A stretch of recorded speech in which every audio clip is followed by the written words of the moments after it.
वंदे मातरम। स्वागत है आप सभी का आज के वीडियो में। आप देख रहे हैं संख्या रेखा, और संख्या रेखा पर कौन कौन सी संख्याएं होती है इस पर हम चर्चा कर रहे थे।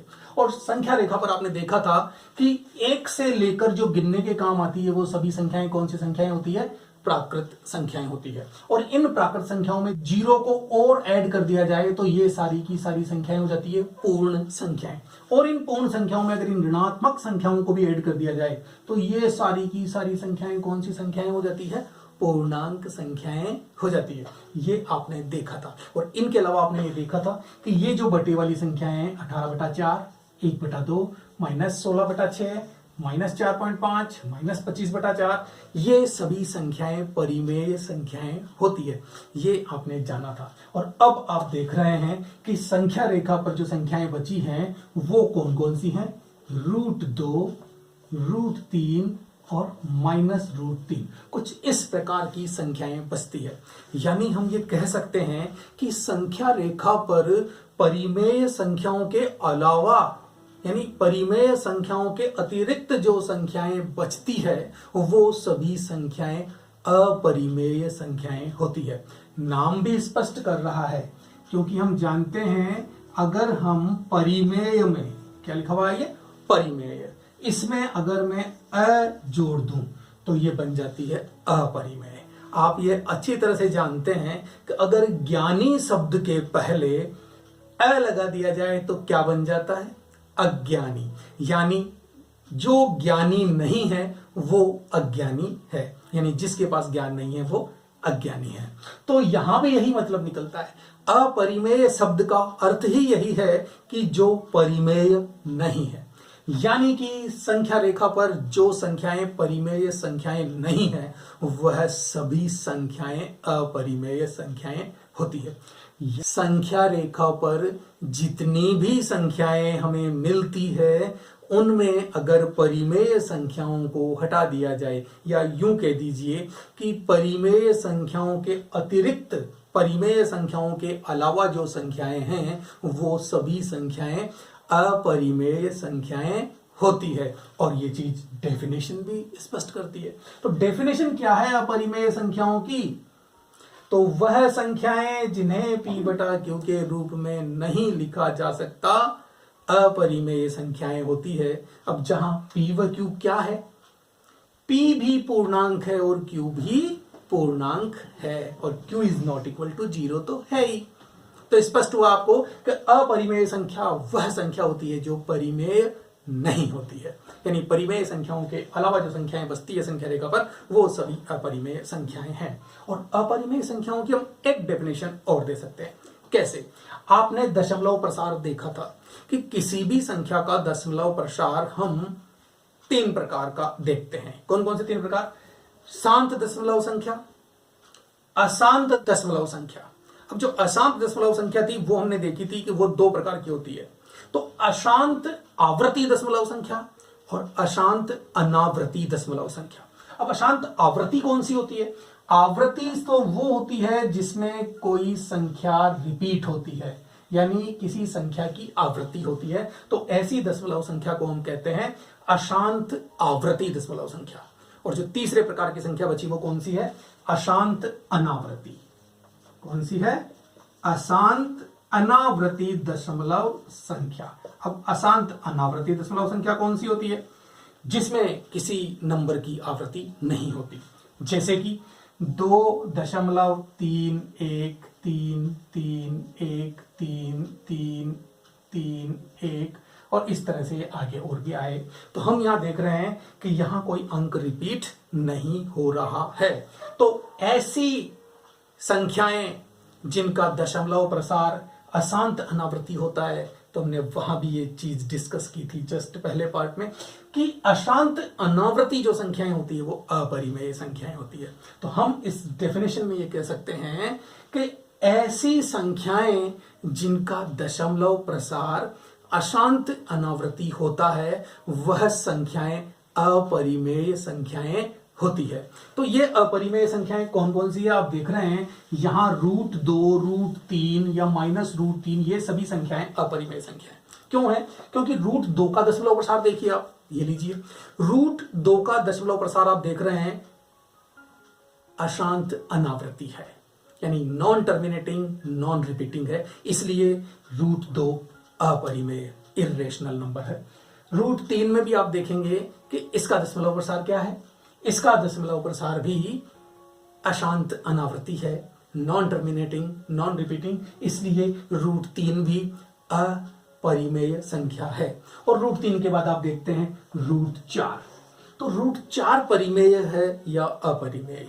हम देखते हैं कि रूट 4 का जवाब आता है 2, और ये शांत दशमलव संख्या है क्योंकि 2 के बाद कुछ नहीं आता है, इसलिए हम ये कह सकते हैं कि रूट 4 परिमेय संख्या है। और इसी प्रकार से जब आप देखेंगे कि रूट 5, रूट 6, रूट 7, रूट 8, इन सभी संख्याओं का दशमलव प्रसार अशांत अनावृत्ति होता है, इसलिए ये सभी संख्याएं अपरिमेय संख्याएं हैं।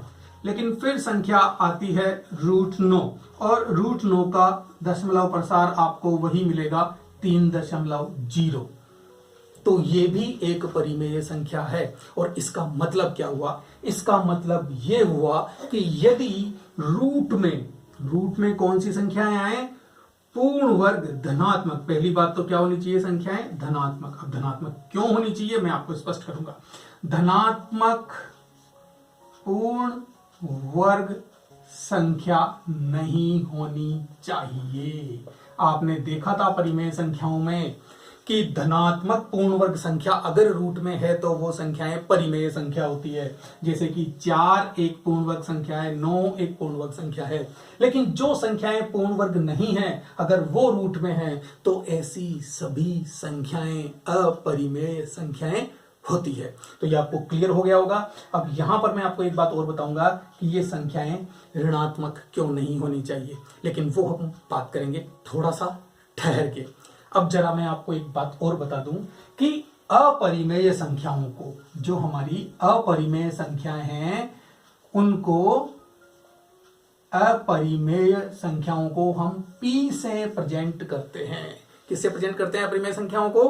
P से प्रेजेंट करते हैं। तो अपरिमेय संख्याओं को P से प्रदर्शित किया जाता है। और अब हम बात करते हैं एक बार वास्तविक संख्याओं की, कि वास्तविक संख्याएं क्या होती है। तो चलिए इसको तो मैं कर देता हूं इरेज, और हम देखते हैं कि वास्तविक संख्याएं क्या होती है। आपने अब तक जितनी संख्याओं के बारे में पढ़ा वो सभी संख्याएं कौन कौन सी हैं? अगर मैं कहूं तो संख्या रेखा पर जो संख्याएं हैं वो एक तो परिमेय संख्या है। कौन सी संख्याएं हैं? परिमेय संख्याएं। और कौन सी संख्याएं हैं इनके अलावा? कि जो संख्याएं परिमेय नहीं है वो अपरिमेय संख्याएं हैं। वो सभी संख्याएं अपरिमेय संख्याएं हैं। और अगर इन परिमेय और अपरिमेय संख्याओं को जोड़ दिया जाए तो ये सारी की सारी संख्याएं कौन सी संख्याएं हो जाती है? ये सभी संख्याएं हो जाती है वास्तविक संख्याएं। इन सभी संख्याओं को मिलाकर हम क्या कहते हैं? वास्तविक संख्याएं। आपने देखा था कि प्राकृत संख्याएं भी परिमेय संख्याएं होती है, पूर्ण संख्याएं भी परिमेय संख्याएं होती है, पूर्णांक संख्याएं भी परिमेय संख्याएं होती है, और परिमेय संख्याएं तो परिमेय संख्याएं होती ही हैं। यानी सारी संख्याएं परिमेय संख्याओं में समाहित है। और परिमेय संख्याओं के अलावा संख्या रेखा पर जितनी भी संख्याएं होती है वो सभी अपरिमेय संख्याएं होती है। और अगर इन दोनों को ऐड कर दिया जाए, इन दोनों को जोड़ दिया जाए, तो इसका मतलब ये हुआ कि इस संख्या रेखा पर जितनी भी संख्याएं हैं वो या तो परिमेय हैं या अपरिमेय है। और इन दोनों को मिलाकर क्या कहा जाता है? वास्तविक संख्याएं। तो वास्तविक संख्याएं क्या होती है? परिमेय संख्याएं और अपरिमेय संख्याएं, सभी संख्याएं मिलकर क्या कहलाती हैं? वास्तविक संख्याएं। हम कह सकते हैं वास्तविक संख्याओं को हम R से प्रदर्शित करते हैं, इसलिए R is equal to Q plus P, यानी कि सभी परिमेय और अपरिमेय संख्याओं को मिलाकर वास्तविक संख्याएं कहा जाता है। तो एक चीज तो क्लियर हो गई कि वास्तविक संख्याएं क्या है। और अब आप जानते हैं कि ये वास्तविक संख्याएं अगर इस संख्या रेखा पर मिलती है, इसीलिए हम इस संख्या रेखा को क्या कहते हैं? वास्तविक संख्या रेखा, रियल नंबर लाइन, हम इस लाइन को कहते हैं। अब वास्तविक संख्याओं के अलावा भी कोई संख्याएं है क्या? जी हाँ, वो संख्याएं कौन सी है? देखिए, वास्तविक संख्याओं के अलावा भी संख्याएं होती है। अभी अभी हमने देखा था कि अपरिमेय संख्याएं कौन सी होती है? रूट में धनात्मक संख्याएं। अगर रूट में कोई भी संख्या धनात्मक है वो संख्या वास्तविक संख्या होती है। अगर वो पूर्ण वर्ग संख्या है तो परिमेय होती है, और पूर्ण वर्ग नहीं है तो अपरिमेय होती है। क्लियर?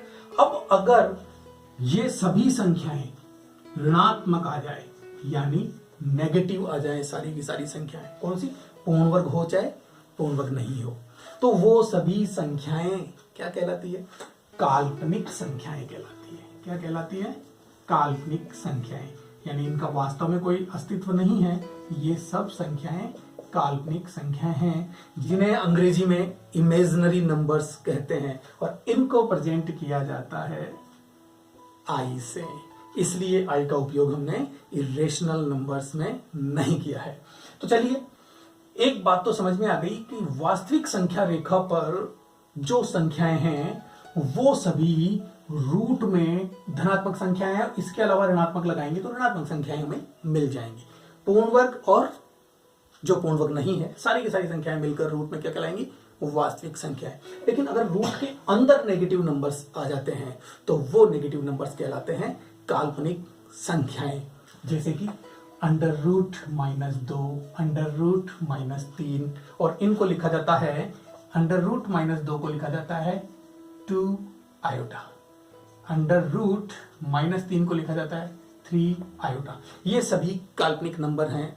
अगर आप देखना चाहें तो आपको पता हो, आप जब ग्राफ बनाते हैं तो ग्राफ में एक्स अक्ष और वाई अक्ष दोनों खींचते हैं, यानी एक तो आप खींचते हैं वाई अक्ष और एक खींचते हैं आप एक्स अक्ष। एक्स अक्ष पर आप लिखते हैं 0, 1, 2, 3, इधर आप लिखते हैं -1, -2, -3, यानी ये हमारी वास्तविक संख्या रेखा है। ये हमारी वास्तविक संख्या रेखा है। और जो वाई अक्ष पर आप लिखते हैं 1, 2, 3, दरअसल ये क्या है? 1 आयोटा, 2 आयोटा, 3 आयोटा। और इसी प्रकार से -1, -2, -3, -1 आयोटा, -2 आयोटा, -3 आयोटा। तो ये जो वाई अक्ष है ये काल्पनिक संख्या रेखा होती है। क्या होती है? काल्पनिक संख्या रेखा। और वास्तविक संख्या रेखा और काल्पनिक संख्या रेखा द्वारा मिलकर जो तल तैयार किया जाता है उसमें हमें संख्याएं मिलती है। जैसे यहां कोई संख्या मिलती है तो उस संख्या को हम कह देते हैं 3 + 2 आयोटा, यानी ये संख्या कौन सी संख्या हो गई? ये वाली संख्या हो गई, जिसे हम यहाँ बिंदु लगाकर प्रदर्शित कर रहे हैं। तो वास्तविक संख्या रेखा और काल्पनिक संख्या रेखा द्वारा जो मिलकर तल तैयार किया जाता है उसे कहते हैं आर्गेंड तल। और इसके बारे में मैं आपको आगे ज्यादा नहीं लेके जाऊंगा क्योंकि ये हमारे सिलेबस में नहीं है, तो इसलिए आप यहीं छोड़िए। इतना ज्ञान तो काफी होगा जो हम अभी ले रहे हैं। तो 9-10 तक अगर आप इतना भी जानते हैं तो बहुत अच्छी बात है कि संख्याएं काल्पनिक संख्याएं भी होती है। और ये आप अपनी ही बुक में पढ़ेंगे कि जब काल्पनिक माना जाता है तो हम उसे छोड़ देते हैं। तो ये थी हमारी संख्या पद्धति। और संख्या पद्धति में इन वास्तविक और काल्पनिक संख्याओं के अलावा भी बहुत सारी संख्याएं हैं, उनके बारे में भी हमें पढ़ना है। तो उनके बारे में हम पढ़ेंगे बाद में। आज का जो संख्या पद्धति का चैप्टर है या संख्या पद्धति का जो पार्ट है वो हम यहीं समाप्त करते हैं। आपको अगर ये अच्छे से समझ में आया तो फिर लाइक कीजिए, शेयर कीजिए और सब्सक्राइब कीजिए हमारे चैनल। मिलते हैं नेक्स्ट वीडियो में।